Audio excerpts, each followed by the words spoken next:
இன்றைக்கி சங்கீதம் 17:1 நம்ம வாசிப்போம். 17ஆம் சங்கீதம் 1ஆம் வசனம்.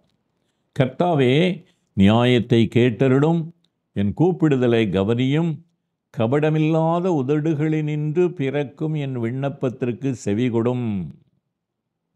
அது நம்ம ஜெபம். ஜெபம் பண்ணுறீங்களா? சங்கீதக்காரனு ஜெபம் பண்ணிட்டார்.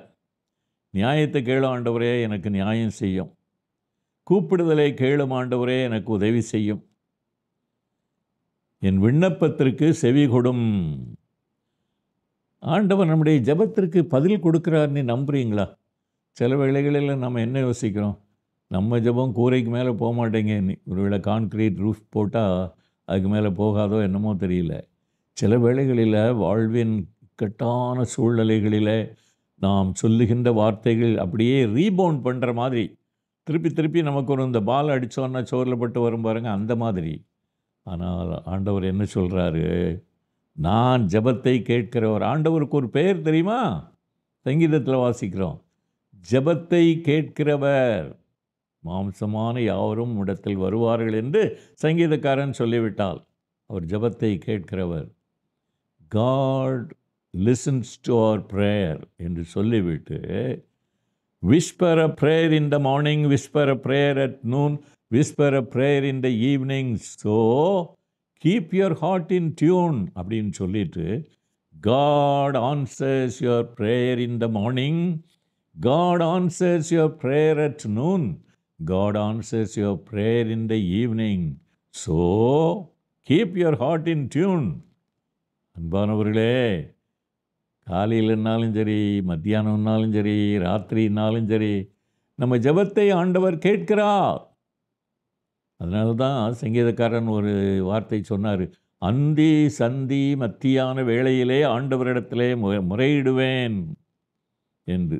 ஜெபம் என்பது எப்போதும் நம்முடைய வாழ்க்கையிலே பலனை தரும், சந்தேகமே இல்லை. அதை மனதிலே கொள்ள வேண்டும். இன்றைக்கு சில பிரச்சனைகளிலே சூழ்ந்து அமிழ்ந்து கொண்டிருக்கும் போது ஆண்டவர் நமக்கு உதவி செய்வார்னே நம்புறீங்களா? பயப்படாதங்க. யாரானாலும் அவர்களுக்கு ஆண்டவர் உதவி செய்வார், இல்லையா? ஏன் உங்களுக்கு செய்ய மாட்டாரா? நான் என்ன விசேஷமானவனா? அப்படிலாம் இல்லை. உங்களுக்கு உதவி செய்வார். அப்போ என்ன சொல்லணும்? அவரிடத்துல சொல்லணும். ஒரு பெரிய பக்தன் என்ன சொன்னார் தெரியுமா? பிரச்சனைகள்லாம் வந்தோடனே, I will tell my father about it அப்படின்னாரு. அவர் தானே நம்முடைய பிதா. ஆண்டவர் இயேசு கிறிஸ்து என்னுடைய அப்பாவாக இருந்தால் அவரிடத்திலே தான் சொல்லணும்.